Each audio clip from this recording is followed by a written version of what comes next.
Please help me to reach 1,000 subscribers. It began with a question I wasn't ready for, one that caught me completely off guard. Can we talk? Her voice trembled as she asked, and I noticed the nervous energy in her hands, the way she avoided my gaze.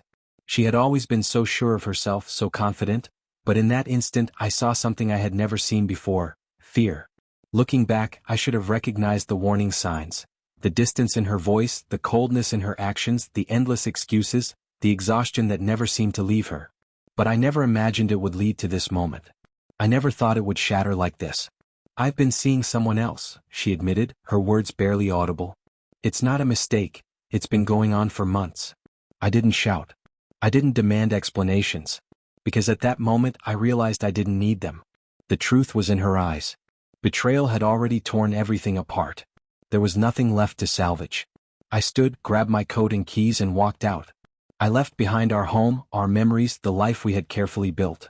I didn't glance back, not once. Not when I heard her call my name, not when I saw her crumpled in despair. I simply walked away. The following days were a haze, anger, grief, and confusion swirling into a relentless storm. But eventually the storm faded and I began to rebuild. I moved to a new city, started a new job, and tried to craft a life without her. I buried myself in work, in distractions, anything to avoid confronting the wound she left behind. Sometimes I thought of her, but only like you think of something long lost, something that belonged to the past. I was certain she was just a chapter one would never need to reopen. Then she reached out. A simple message appeared on my phone from a number I didn't recognize. But I knew. I had deleted her contact, but some things refused to be forgotten. We need to talk. My chest tightened. My mind screamed to ignore it, to block it, to keep moving forward. But something drew me in. Against my better instincts, I replied with a single word: why? Minutes later, a new message appeared: I just need to see you, please. I could have walked away. I could have let her words vanish into nothing. But a part of me wanted to witness her regret, wanted to hear what she had never said before. So I agreed. The cafe was nearly empty when I arrived. I saw her immediately, sitting at a small table in the corner. She held a coffee cup between her hands, though she hadn't taken a sip. She looked different, drained, hollow-eyed, her shoulders slumped, as if the past year had stolen something essential from her. When she saw me, her lips parted slightly, searching for words. I sat across from her, arms folded, waiting. I've thought about you every day, she whispered, voice shaking. I leaned back. Really? Because when I walked away, I didn't think you even remembered me.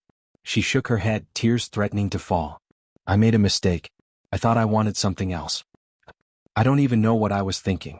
But after you left, I realized I threw away the best thing I ever had.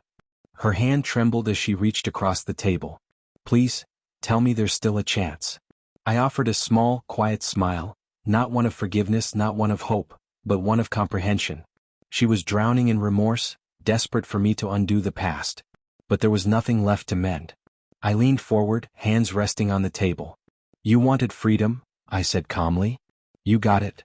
Her breath caught. She understood. I know, she whispered, tears rolling freely. But I didn't realize what I was losing. I exhaled, shaking my head. That's exactly the problem.